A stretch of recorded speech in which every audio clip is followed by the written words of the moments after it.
ಇನ್ನು ತುಮಕೂರು ಜಿಲ್ಲೆಯ ಮಧುಗಿರಿ ತಾಲೂಕಿನ ಕೂಡಿಗೇನಹಳ್ಳಿ ಗ್ರಾಮದ ಪ್ರಾಥಮಿಕ ಆರೋಗ್ಯ ಕೇಂದ್ರದಲ್ಲಿ ಕಳೆದ ಸುಮಾರು 1 ವರ್ಷದಿಂದ ಡಾಕ್ಟರ್ ದರ್ಶನ್ ಮಾರೇಗೌಡ ವೈದ್ಯರಾಗಿ ಸೇವೆ ಸಲ್ಲಿಸುತ್ತಿದ್ದಾರೆ. ಆದರೆ ಇತ್ತೀಚೆಗೆ ಕೆಲವು ಸಂಘಟನೆಗಳು ಜಿಲ್ಲಾಡಳಿತಕ್ಕೆ ಹಾಗೂ ಆರೋಗ್ಯ ಇಲಾಖೆ ಅಧಿಕಾರಿಗಳಿಗೆ ಸುಳ್ಳು ಆರೋಪಗಳನ್ನು ಮಾಡಿ ವರ್ಗಾವಣೆಗೆ ಆಗ್ರಹಿಸಿದ್ವು. ಆದರೆ ಈಗ ತುಮಕೂರು ಜಿಲ್ಲೆಯಲ್ಲಿ ವೈದ್ಯನ ಪರ ನಿಂತು 100ಕ್ಕೂ ಹೆಚ್ಚು ಜನರು ಹೋರಾಟಕ್ಕೆ ಇಳಿದಿದ್ದಾರೆ. ಡಾಕ್ಟರ್ ದರ್ಶನ್ ಮಾರೇಗೌಡರ ವಿರುದ್ಧ ಸಲ್ಲಿಸಿರುವಂತಹ ಸುಳ್ಳು ಮನವಿ ಪತ್ರದ ವಿರುದ್ಧ ಗ್ರಾಮಸ್ಥರು ಕಿಡಿಕಾರಿದ್ದಾರೆ. ಡಾಕ್ಟರ್ ದರ್ಶನ್ ಮಾರೇಗೌಡ ಗ್ರಾಮೀಣ ಭಾಗದ ಜನರಿಗೆ ಅತ್ಯಂತ ಪ್ರಾಮಾಣಿಕವಾಗಿ ಮಾನವೀಯತೆಯಿಂದ ಕೆಲಸ ಮಾಡ್ತಿದ್ದಾರೆ. ಇಂತಹ ವೈದ್ಯರ ವಿರುದ್ಧ ವೈಯಕ್ತಿಕ ದ್ವೇಷ ಅಥವಾ ಬೇರೆ ಉದ್ದೇಶಗಳಿಂದ ಸುಳ್ಳು ಆರೋಪಗಳನ್ನು ಮಾಡುತ್ತಿರುವುದು ನಮಗೆ ನೋವು ಉಂಟು ಮಾಡಿದೆ ಎಂದು ಗ್ರಾಮಸ್ಥರು ದೂರಿದ್ದಾರೆ.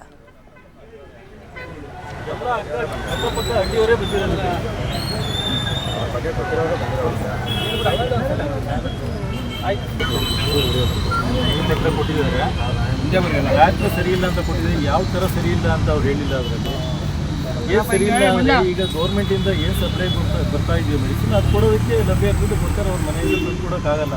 ಅವರು ಹೊಟ್ಟೆಪಾಡು ಕೆಲಸ ಮಾಡ್ತಾ ಇದ್ದಾರೆ. ಅವ್ರಿಗೆ ಬಂದು ಪದೇ ಪದೇ ಕಿರುಕುಳ ಕೊಡ್ತಾ ಇರ್ತಾರೆ. ಇದೆಲ್ಲ ಟಾರ್ಚರ್ ಕೊಟ್ಟು ಅವ್ರನ್ನ ಮನಸ್ಸಿದ್ದಾರೆ. ಅವ್ರು ರಿಸೈನ್ ಮಾಡೋ ಲೆವೆಲ್ಗೆ ಹೋಗಿದೆ ಆಲ್ರೆಡಿ. ಅದಕ್ಕೆ ನಾವು ಒಂದು ಮನವಿ ಪತ್ರ ಕೊಟ್ಟು ಆ ಡಾಕ್ಟ್ರನ್ನ ಅಲ್ಲೇ ಉಳಿಸ್ಕೋಬೇಕು. ಈಗ ಮೆಡಿಸಿನ್ನೇ ಸಪ್ಲೈ ಬರೋಂಗಿದ್ರೆ ಸರ್ಕಾರದಿಂದ ಸಪ್ಲೈ ಬರೋಂಗಿದ್ರೆ ಅವರು ಅದನ್ನೇ ಕೊಡ್ತಾರೆ. ಒಂದು 3-4 ಬರ್ಕೊಟ್ಟಾಗ 2 ಅಲ್ಲಿ ಸಿಗುತ್ತೆ, ಅಲ್ಲಿ ಕೊಡ್ತಾರೆ. ಇನ್ನು ಮಿಕ್ಕಿದ್ದು ಆಚೆ ತೊಗೋಬೇಕು ಯಾರೇ ಆಗಲಿ. ಈಗ ಸರ್ಕಾರಿ ಜಿಲ್ಲಾ ಆಸ್ಪತ್ರೆಯಲ್ಲೂ ಸೇಮ್ ಹಂಗೆ ಇದೆ.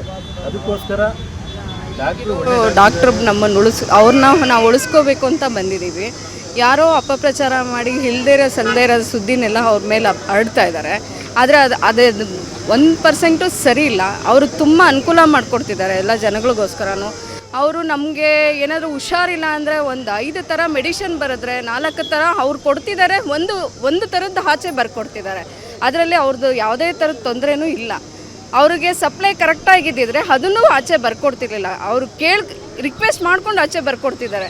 ಈ ಥರ ನಮ್ಮಲ್ಲಿ ಇಲ್ಲ, ಇದು ಬರ್ಕೊಡತ್ತೀವಿ, ನಿಮ್ಮ ಕೈಯಲ್ಲಿ ತೊಗೊಳಕ್ಕಾಗತ್ತಾ ಇಲ್ವಾ ಅಂತ ಕೇಳಿಕೊಂಡು ಬರ್ಕೊಡ್ತಿದ್ದಾರೆ.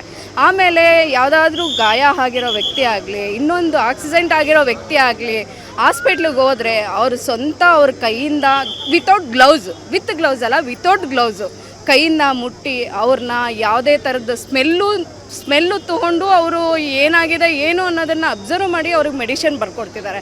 ನಮಗೆ ಈ ಡಾಕ್ಟ್ರು ಬೇಕು, ಅವ್ರನ್ನ ಉಳಿಸ್ಕೋಬೇಕು ಅಂತ ನಾವು ಇಲ್ಲಿವರೆಗೂ ಬಂದಿದ್ದೀವಿ. ಅವ್ರು ಯಾವ ಥರ ಕೂಡಿಗೇನಹಳ್ಳಿ ಹೋಬಳಿ ಪ್ರಾಥಮಿಕ ಆರೋಗ್ಯ ಕೇಂದ್ರದ ಹಾಸ್ಪಿಟ್ಲ್ ಇರ್ತಕ್ಕಂಥ ದರ್ಶನ್ ಮಾರೇಗೌಡ ಎಂಬುವರು ಬಹಳ ಒಳ್ಳೆಯವರು. ನಮ್ಮ ಗ್ರಾಮ ಸುತ್ತಮುತ್ತಲು ಹಳ್ಳಿಗಳಲ್ಲೆಲ್ಲ ವಾಸಿಯಾದಂಥ ಕಾಯಿಲೆಗಳೆಲ್ಲ ವಾಸಿ ಆಗದೇ ಇರೋವಂಥದ್ದು ವಾಸಿ ಮಾಡೋವಂಥ ಡಾಕ್ಟ್ರ್ ಅವರು. ಒಂದು ದಿವಸಕ್ಕೆ 200-250 ಜನ ಈಗ ಮಹಾನ್ ಭಾವ ಬಂದ ಮೇಲೆ ಹಾಸ್ಪಿಟ್ಲಲ್ಲಿ ಅಡ್ಮಿಟ್ಟಾಗಿ ಚಿಕಿತ್ಸೆ ತಗೊತಾ ಇದ್ದಾರೆ. ಅಂಥ ಒಬ್ಬ ವ್ಯಕ್ತಿನ ಯಾರೋ ತುಮಕೂರಿನವರು, ಅವ್ರ ಹೆಸರು ಗೊತ್ತಿಲ್ಲ, ಬಂದುಬಿಟ್ಟು ಕಿಡಿಕೇಡಿಗಳು ಈ ಡಾಕ್ಟ್ರು ಸರಿ ಇಲ್ಲ, ಮಾತ್ರೆಗಳು ಬರ್ಕೊಡ್ತಾರೆ, ಔಷಧಿ ಬರ್ಕೊಡ್ತಾರೆ ಹೊರಗಡೆ ಅಂದರೆ ಅವ್ರು ಏನಕ್ಕಾಗಿ ಬರ್ಕೊಡ್ತಾರೆ ಅಂದರೆ ಅಲ್ಲಿ ಹಾಸ್ಪಿಟ್ಲಲ್ಲಿ ಸರ್ಕಾರದಿಂದ ಬರ್ತಕ್ಕಂಥ ಮಾತ್ರೆಗಳು ಇರಲ್ಲ, ಒಳ್ಳೆ ಮಾತ್ರೆಗಳು ಇರಲ್ಲ, ಕಾಯಿಲೆ ಜಾಸ್ತಿ ಆಗಿರುತ್ತೆ. ಈಗ ನನಗೆ ರೀಸಸ್ ಕಟ್ಟಾಗಿತ್ತು, ಖಂಡಿತ ಇದು ಹೇಳ್ತೀನಿ, ನನಗೆ 76 ವರ್ಷ ವಯಸ್ಸು, ರೀಸಸ್ ಕಟ್ಟಾಗಿ ಅಂತ ಅರಸ್ತಿದ್ದೆ.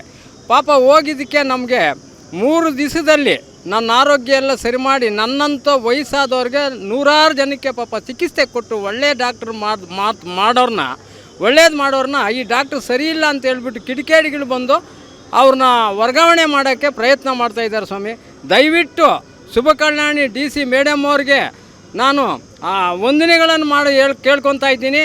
ಅವ್ರನ್ನ ಯಾವುದೇ ಕಾರಣದಿಂದ ನಮ್ಮ DC ಸಾಹೇಬರು ವರ್ಗಾವಣೆ ಮಾಡಬಾರ್ದು ಅಂತೇಳಿ ನಾನು ಮನವಿ ಮಾಡ್ಕೊತಾ ಇದ್ದೀನಿ ತಾಯಿ ನಿಮ್ಮ ಹತ್ರ.